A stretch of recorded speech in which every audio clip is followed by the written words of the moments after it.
চালাক মা বনাম চালাক কন্যা। নোয়াখালীর এক মফস্বল শহরে বসবাস করতেন এক প্রভাবশালী নারী, আতরজান বেগম। কথায় ধুন্ধুমার, চাতুর্যে অদ্বিতীয়া আর আত্মগর্বে ভরপুর এই নারী নিজেকে সমাজের চালাক মহিলাদের আদর্শ বলে ভাবতেন। তার একমাত্র মেয়ে ছবিরুন্নাহার দেখতে যেমন মিষ্টি, তেমনি শিক্ষায় এগিয়ে। কিন্তু ছোটবেলা থেকেই মায়ের মুখের বুলি শুনে শুনে মেয়েদের মনের ভেতরে গড়ে ওঠে এক অদৃশ্য অহংকার আর বেপরোয়া আত্মবিশ্বাস। আতরজান সবসময় মেয়েকে বুঝিয়ে দিতেন, দেখ মা, শ্বশুরবাড়িতে কেউ যদি তোকে একটুও কষ্ট দেয়, সাথে সাথে দাঁত ভাঙা জবাব দিবি, মাথা নিচু করবি না। আমরা কি কারোর চেয়ে কম নাকি? ছবিরুনের বিয়ে হল পাশের গ্রামের সরল স্বভাবের স্কুল শিক্ষক আব্দুর রৌফের সঙ্গে। রৌফ ছিলেন কম কথা বলা, ভদ্র, পরিশ্রমী একজন মানুষ। তার মা বাবাও শান্ত ও ধর্মপরায়ণ। কিন্তু বিয়ের কিছুদিন পর থেকেই ছবি শুরু করল কথায় কথায় ঠান্ডা আগুন ছড়ানো।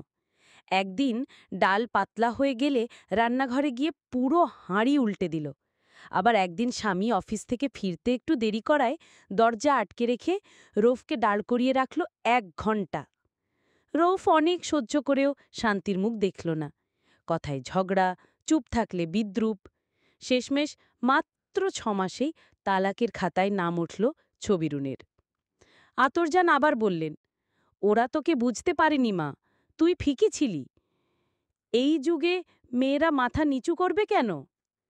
এভাবে ছবি আবার বিয়ে করল, দ্বিতীয়বার এক মুদি দোকানদার মাসুদ মিয়াকে, তৃতীয়বার এক প্রবাসী রবিউল আলমকে।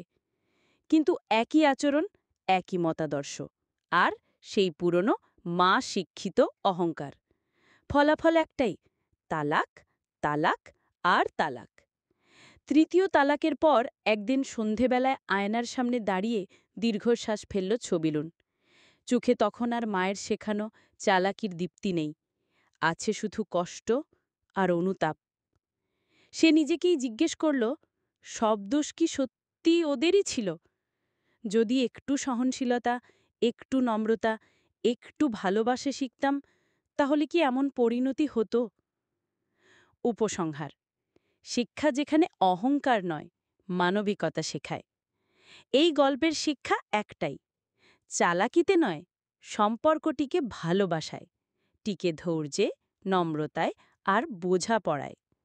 যদি মা বাবারা মেয়েদের চাতুর্য নয়, মানুষের মতো মানুষ হতে শেখান, তবে বিয়ে হয় ভালোবাসার বন্ধন, তালাকের নোটিশ নয়।